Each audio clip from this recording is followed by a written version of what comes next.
What I'm doing tonight is I'm going to give the background on Ryan. So quickly, I'll just say that over the years, growing up in Rienzi, I've always heard the stories of course, there's been over the course of the war 6 or 7 different skirmishes in town and different places used as hospitals and whatnot. And I've always heard that. And I've also heard about the cemetery in Rienzi being full of unmarked Confederate dead. And come to find out this summer, I was able to figure that out for a fact. So I'm kind of giving the background on that and exactly what's going on. So if you excuse me, I got notes on my phone. That's what I'm going to read off of. So in order to get to this point, something I need to say is that the Battle of Rienzi, really it's a skirmish, but this is really part of the Bryce's Crossroads campaign, which happened on June the 10th of 1864. So we've just recently passed that anniversary. This happens a few days before that. So let me kind of give some background here. June the 1st, 1864, we have a federal expeditionary force that leaves Memphis under the command of General Samuel Sturgis. He's a pretty well-known figure by this stage of the war. Now, when they leave Memphis, he's a pretty sizable force under his command. To be exact here, he's got 4,800 infantrymen, he's got 3,300 cavalrymen, and he has 400 artillerymen with 22 pieces. And so he is kind of armed to the nines here. So again, they leave Memphis June the 1st, and by the time we get to June the 3rd, they enter the state of Mississippi, kind of about 15 miles north of where Holly Springs is, more or less. Now, the objective of this force was very clear. Sturgis had been in contact with Sherman over the course of the last couple of weeks before this, and Sherman gave him 2 very distinct direct orders. One was to burn the breadbasket of the South. If y'all know at this time of the war, in June especially, that time of year, the corn is coming in Mississippi and in Alabama. So Sturgis and his expeditionary force were supposed to leave Memphis and go into the heart of Mississippi and Alabama, burn the cornfields. And number 2, they were to kill that devil force. That's a direct quote from General Sherman, kill that devil force.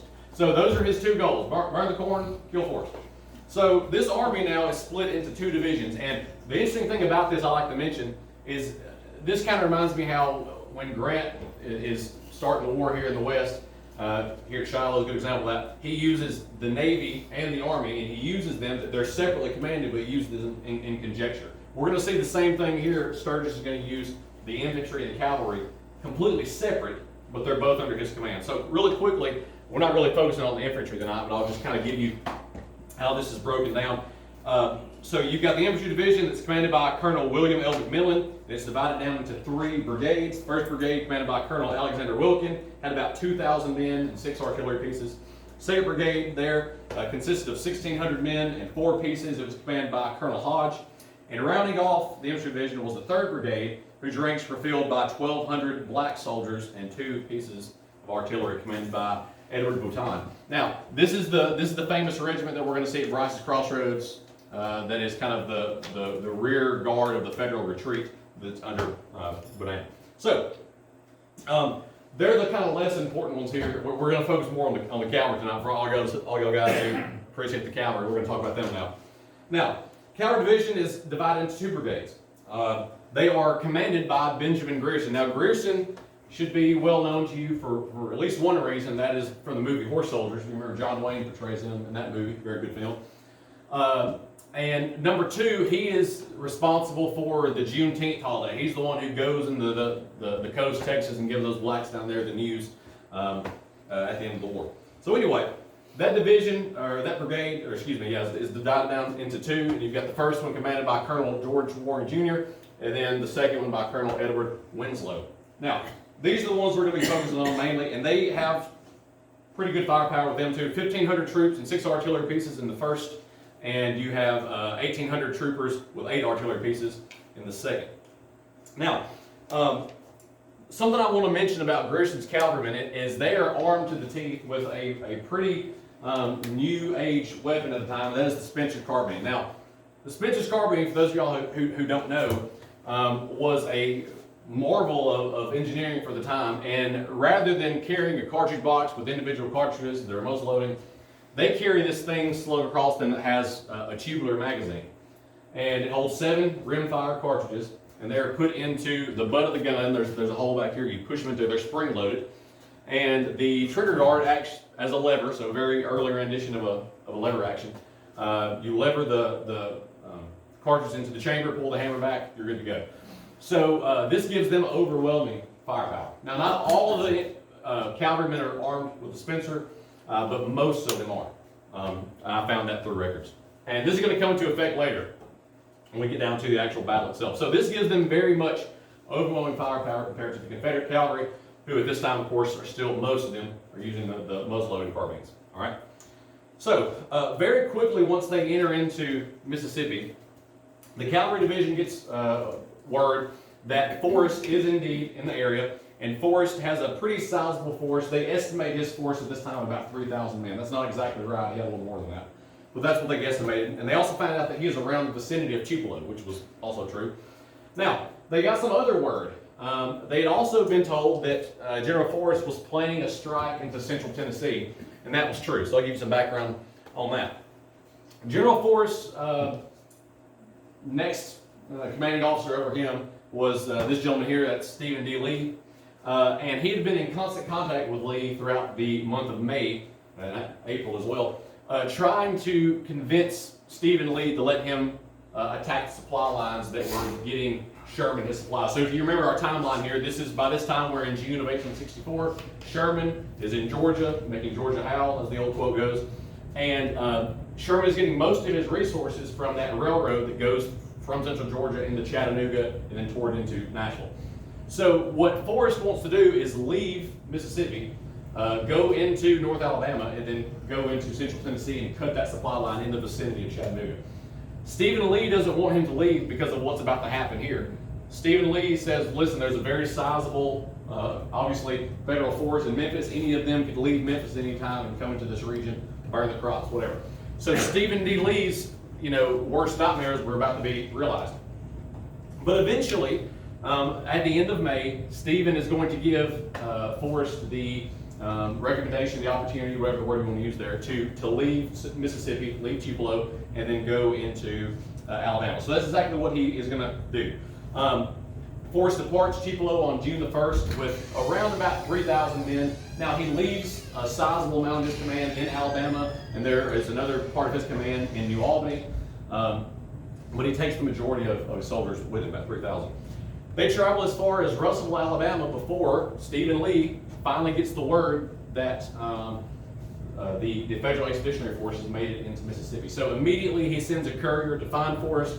They find him around Russell, Alabama. And here, this is an interesting feat to me. So they're in Russell, Alabama, which is about 70 miles away from Tupelo. Forrest is able to turn around and ride back to Tupelo in less than 2 days.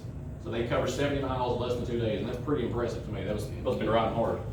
Yankees could have done that, right? So, now back to the Federals here. The Federal Expeditionary Force has been harassed the whole time coming to Mississippi by Confederate guerrillas. Okay? So home guard, more or less, soldiers. They've also been harassed by the rain. You guys remember the rain that we've had over the month of June? That's exactly how it was in '64. It rained and it rained and it rained. It wouldn't stop. The roads were a muddy mess. And so this Federal Army was kind of really slowly trudging their way into the state. But eventually, by the time we get to around June the 5th, they arrive into what is now a ghost town, Salem, Mississippi, which was kind of around where modern-day Ashland, where Ashland, Mississippi is at. It was near that. So anyway, what you're going to see happen here is once they get to Ashland, General Sturgis decides, okay, we're gonna stop here, we're gonna make camp here, and they wanted to probe the enemy in the vicinity of Corinth. Because again, to give some background here, if you remember, of course, Corinth has been under federal control since after the Battle of Shiloh, right, in 1862. So from 62 to 64, Corinth and the surrounding cities have had federal garrisons put in. So Corinth obviously has the most sizable garrison, all these batteries surrounding the town, but also cities or towns like Rienzi, Booneville, and even as small as what we now consider a small town, Jacinto, have these different small garrisons. Now, by this point in 1864, matter of fact, January of 1864, all of the garrisons that were in around Corinth, Rienzi, Booneville, wherever, they've all been abandoned by the federal troops because they have been called to the east, to Georgia, to help with what Sherman is doing there. So, what General Grierson is not so sure about, and why he wants to probe in the vicinity of Corinth, is he's afraid that the Confederates have made their way back into Corinth and the vicinity and are now manning those earthworks that have been there. All right. So again, they're sitting in Ashland and they decided they've got to figure out how many people are there. Now they don't want to send the entire regiment, so they're going to set aside a small detachment. So General Grierson and General Sturgis get together, they meet, and they decide who's going to lead this expedition, and they agree that the honor should belong to this gentleman. Now, interesting last name here. It's spelled like Cards, but it's pronounced Karza, K-A-R-Z-A, Karza. So this is Colonel Joseph Karza. Now, Karza is a Polish man by birth, and he rose through the ranks of the Polish cavalry and became a colonel over there. And make a long story short, basically he finds himself on the wrong side of the Polish Revolution of 1848, and he is sentenced to death. He is able to escape Poland at the end of 1848, kind of wanders around Europe for a while, eventually makes it to the United States in 1851, and makes a home for himself in New Jersey. And from 1851 to 1861, he's there in New Jersey. In 1861, at the outbreak of the Civil War, he brings together a collection of cavalrymen called the 1st New Jersey Cavalry, and he also mounts the 2nd New Jersey Cavalry a couple years later. So anyway, so he is in this Federal Expeditionary Force. So they decide they're going to send Karza with 400 men. These 400 men are made up of 200 of his own from the 2nd New Jersey, and then 100 each from the 10th Missouri and the 7th Illinois.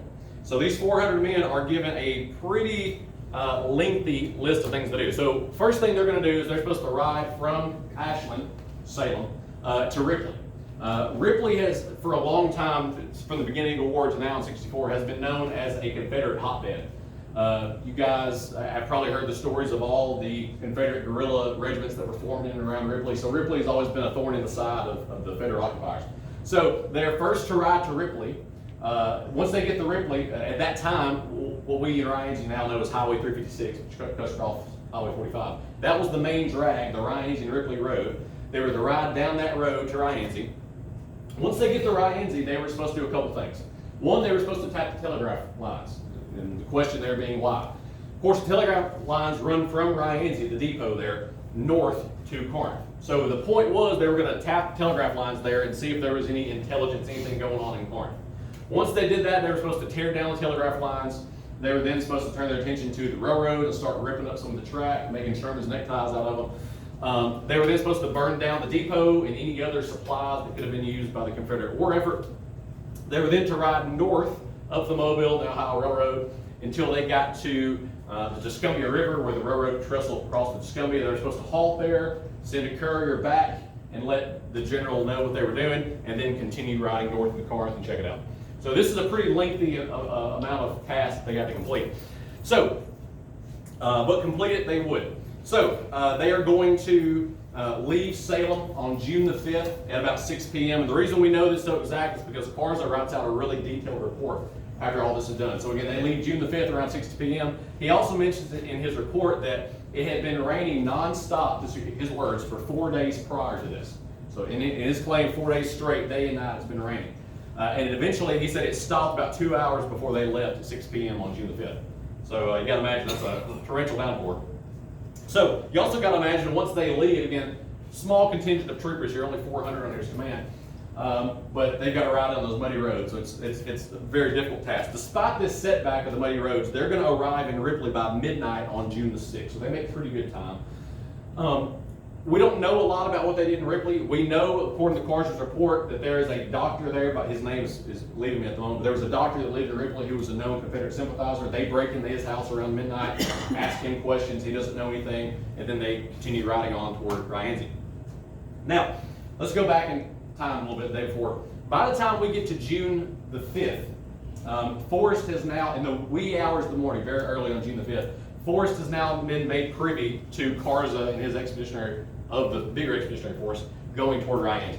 Now, if we know anything about Forrest, it's that he is a brilliant tactician, right? And so he has a couple things up his sleeve. He has a couple of brigades that are his favorite. One is under the command of Lieutenant General Tyree Bell. Tyree Bell was known as Forrest's most trusted lieutenant. There's actually a book called that on Bell. Now, Bell commanded a brigade pretty large of about 2,700 men. The other gentleman here is Colonel Edmund Rucker. Rucker's brigade consisted of around about 900 men. So obviously, Bell's got the large brigade here. But Forrest comes up with this plan, and I'll go to my map here so we can kind of go maybe make this out. At this time, Rucker is in the vicinity of New Albany, and Tyree Bell and his brigade are in Tupelo with Forrest and the majority of the rest of the command. Again, some of Forrest's men are over here off the map in Alabama. So the plan is that both of these guys are supposed to, and their brigades are supposed to leave their respective places and converge at Rienzi.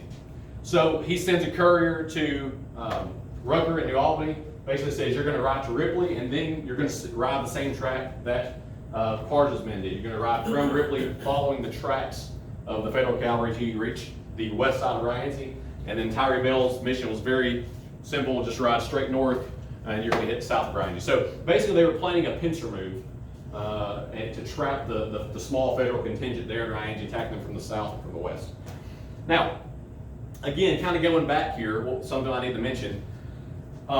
When the Federals took over this region after the fall of Corinth, again, I mentioned they built earthworks, a garrison in Rienzi. And at one time or another, you had upwards of 7,000 to 8,000 men stationed in the Rienzi garrison. And so Forrest knows this. Now, it's been 2 years since those have been built, and the Federals have abandoned those a long time ago. But he is not, outside of the thought that Carr's men could reinter those earthworks and be waiting on them. So this is something that Forrest also warns both of his brigade commanders about. Now, I won't get too much in the weeds on Tyree Bell's brigade. I'll just really quickly mention who he's got with him. He has the 2nd, the 16th, the 15th, and the 18th Tennessee Cavalry under his command. We're going to be focusing more on Rucker tonight, though. We'll get to him just here in a second. So, back to the Federals. By this point, again, they have rode from Ripley toward Rienzi, and by the time we get to the early wee mornings of June the 6th, the Federal force of 400 have made it about 10 miles west of Rienzi on the creek over there, the Hatchie River. And make a long story short, the Hatchie was really swollen, and the bridge that was over the Hatchie there had been washed away, so it took them a little bit of time to tread over it. Eventually they do, and they ride the 10 miles across over into Rienzi. This is now what we now call Highway 356, but at the time, again, it's the Ripley-Rienzi Road. So they arrive into town sometime after sunrise on June the 6th, and Carza immediately gets to work. I'll go ahead and go to this map here. I was blessed to be able to find this, and to y'all this may look like nothing. It took a lot of looking to understand what I was looking at here. This was a map that was drawn by a veteran in the 1880s, a soldier from Illinois who was stationed in the Rienzi garrison in 1862. And he drew out on a map where the earthworks were. So again, this is not oriented northeast, southwest here. I just want to be clear with that.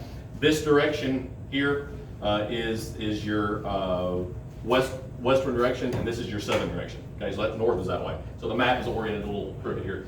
But something I want to mention, again, pretty large amounts of earthworks here, but all we're worried about is this set of earthworks here. This road is the Rienzi Ripley Road, what we now call Highway 356. If you've ever been to Rienzi, you know what I'm talking about. You go off the Rienzi, crossing off 45 straight into town. There it is.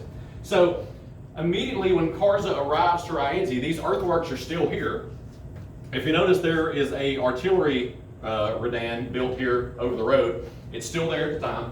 He's going to take 100 of his troopers, of his 400. He's going to leave 100 of them there in this old bastion. The rest of the 300 men are going to go into town. And again, if you can see on the map here, this is the Mobile and the Ohio Railroad going across the top, and the depot is right there at the end. So the rest of the men are going that direction. The rest of the 300, they're going to go burn down the depot, tap the telegraph line. We went through all that, right?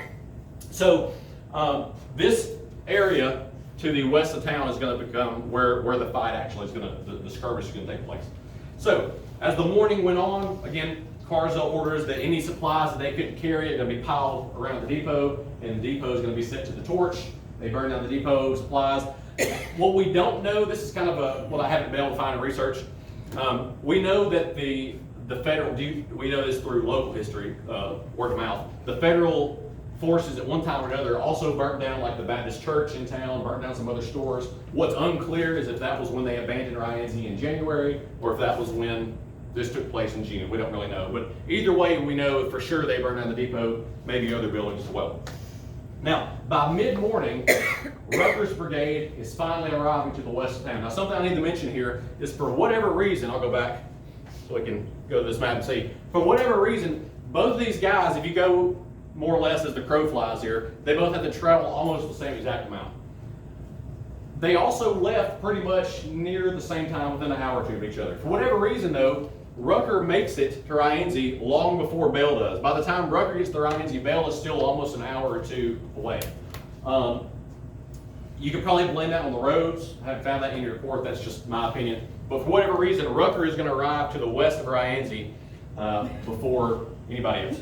Okay, now, because we're focused on Rucker right now, I want to go kind of in depth on his brigade in particular. Now, his brigade has been recently reorganized, and I said he's got around 800 men. You've got 570 men of the 7th Tennessee under Colonel William Duckworth. You've got 200 men of the 8th Mississippi Cavalry under William Duff. And then you've got 225 men under the 18th Mississippi Cavalry under Alexander Chalmers.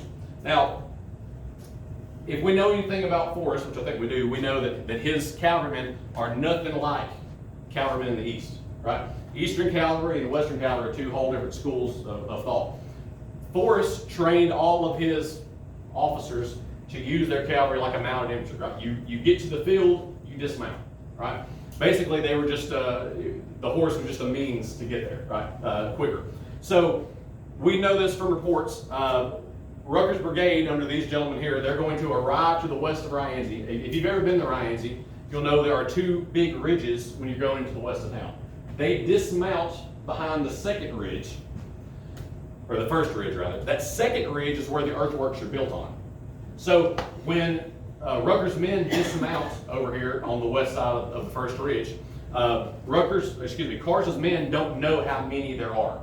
Now remember, Kars only left 100 men on the earthworks into town, whereas Rucker here has got about 900 men. So they don't know how badly outnumbered they are. Now, they begin, again, approaching the west of town. They dismount off their mounts, and they begin the approach, and they crest that first ridge. Now, when they crest that first ridge, Kars's men in the second ridge, which is only about, I'd say, 150 yards away from each other, they see them. And obviously, Kars's men there, probably the 10th Missouri, are going to open up on Rucker's men as they come over this ridge. Now, remember what I asked you to remember about Kars's men is that they are all armed with the Spencer. So as they crest that ridge, they are just getting opened up on. It's a murderous fire. And that's why we see such heavy casualties here from Rucker's brigade. Now remember, Tyree Bell is nowhere in sight yet. Had Tyree Bell and Rucker arrived at the same time, the pincer would have worked, they would have trapped the Federals, and they would have been able to figure out where the rest of the expeditionary force was. That was kind of the main point here, but that didn't happen. So, due to this, Rucker's men under Duckworth, Duff, Chalmers, they're going to suffer very heavy casualties. Despite this, though, they're going to continue their march toward that second ridge. Now, again, you've probably heard this account from what happened at Rice's Crossroads. I'm assuming, I'm a betting man, I'm assuming the same thing here happened at Rienzi. You've heard the report from Rice's Crossroads where they would fire a volley, they'd advance, they'd fire another volley, they'd sling their rifles over their shoulders and pull out their 6-shooters, right? Most of Forrest's men would carry 2 pistols on them. So I'm assuming that's probably what happened here. They are getting closer and closer to that second ridge. They probably pull out their pistols, get into the works with him. Kars's small contingent of 100 men, they're going to get the heck out of Dodge, right? Because they're badly outnumbered. So by this point, obviously, Karza hears the sounds of battle. Where the earthworks are at, let me back to the map here. Where the earthworks are out here over the road to town is only about 3/4 per mile, maybe a mile. So obviously he hears the sounds of battle. Knowing that they are probably outnumbered, because it's a very small contingent force, Karza immediately, they stop doing the work of trying to rip up rails. They're going to get their troops together, and he's about to tuck tail and run. Now, Karza is going to gather his command, and he's going to order the 10th Missouri. He must like the 10th Missouri. This is the second time he's using them today. He's going to order the 10th Missouri to ride from Rienzi up the Mobile and Ohio Railroad, few miles north to where that trestle that I mentioned before over the Tuscumbia is. They wanted to make sure that was secure before Cars and the rest of his men retreated. Now, I couldn't find pictures of these guys, so I just had to get their tombstones. That's what you're looking at there. So Captain Amos P. Curry is the one commanding these 100 Missouri boys. So as they approach the bridge, again, they're not expecting anybody to be here. Immediately, jumping out of the briars, the brambles on either side of the trestle are going to be 100 rebel cavalrymen under the command of Colonel John F. Newsom.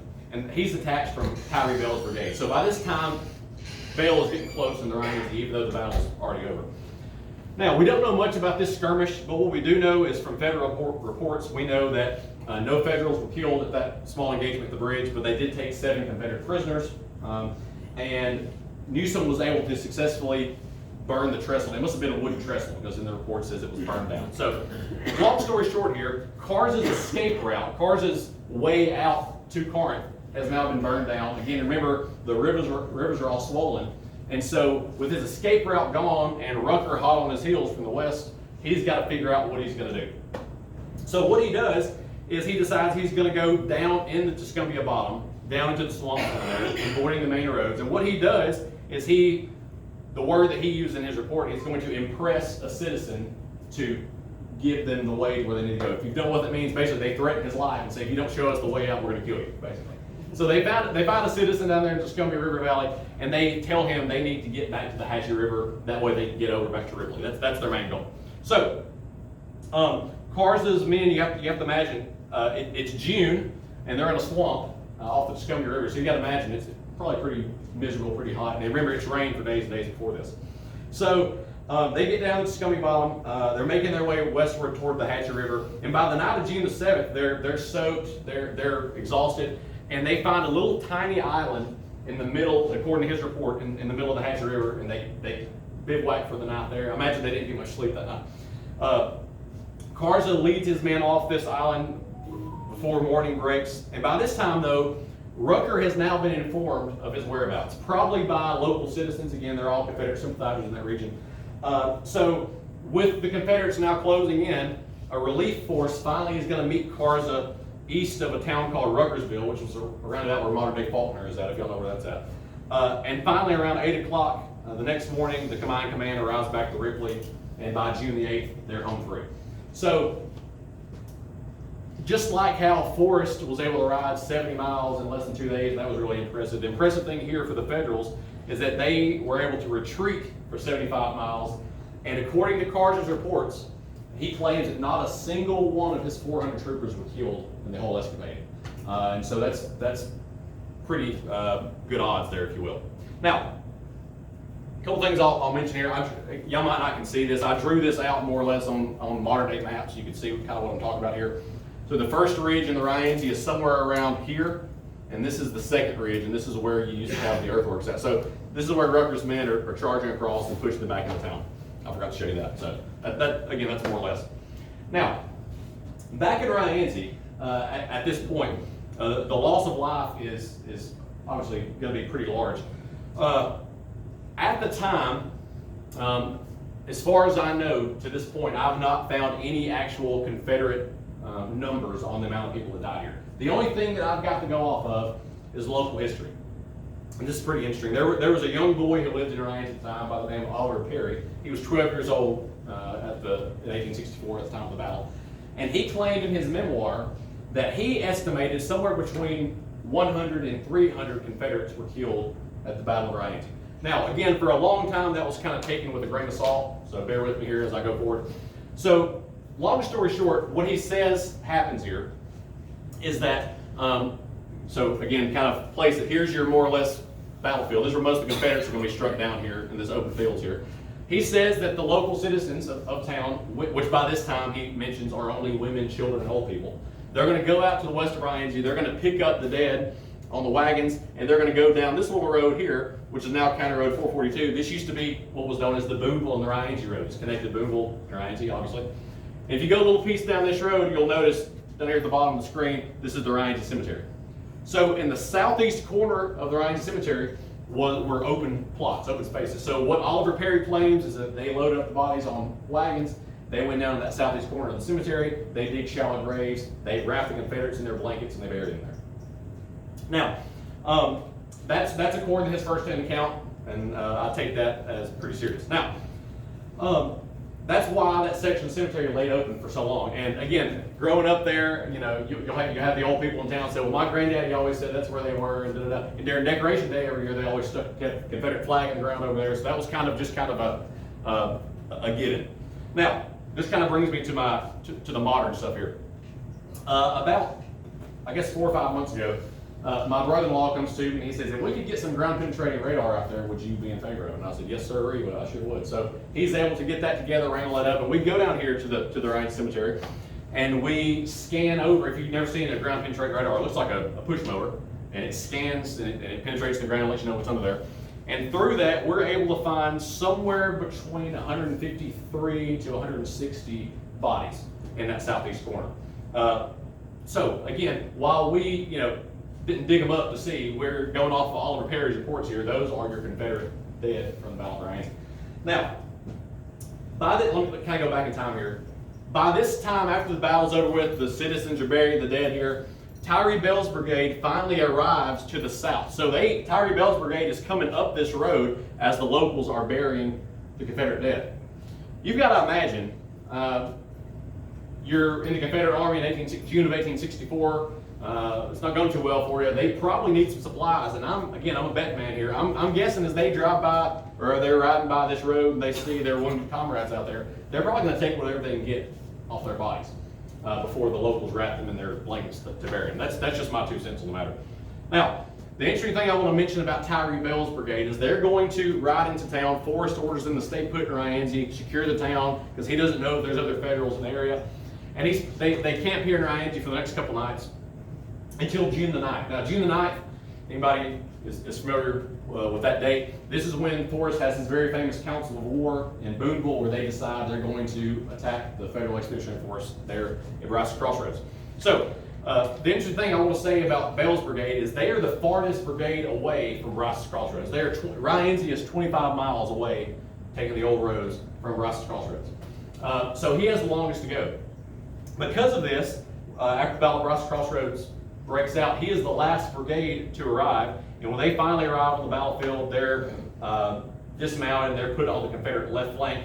And the reason I'm mentioning them is, of course, the Battle of Bryce's Crossroads happened on June the 10th, and I have a first-hand account from one of Bell's guys, and he had mentioned how stifling hot it was, and they had to ride hard from Rienzi to Bryce's Crossroads, 25 miles, no stops. And he mentioned it was so hot, they were so exhausted that some of the guys were collapsing on the field from heat exhaustion. They also mentioned that they were so thirsty that when they dismounted, before they got to the line of battle, they were going over to where the cannoneers were swabbing their cannon barrels with the bucket of water, and they were drinking the water out of those. So you got to imagine, you got to be pretty desperate to drink that. Now, as we know how the story goes there at Bryce's Crossroads, that's one of Forrest's most brilliant victories. He's outnumbered more than 2 to 1, secures his spot in history there, and kind of a sad ending for General Sturgis and his expeditionary force. They're going to retreat and be followed by Forrest and his brigade, his army, all the way toward Ripley and beyond. And by the time Sturgis arrives back in Memphis, they retreated over 6 counties, by the way. They were chased a long time. And by the time they get back to Memphis, General Sturgis is asked to be relieved of his command, and he will never have another one for the rest of the war. So long story short, moral of the story here is that the Confederate cavalry won the day not only at Rienzi but also at Bryce's Crossroads, and they did so and cemented their place in history. The whole kind of spiel here being, without the skirmish that happened at Rienzi, who knows what would have happened at Bryce's Crossroads. And I think it ties in quite well. That's what I got for you. Thank you.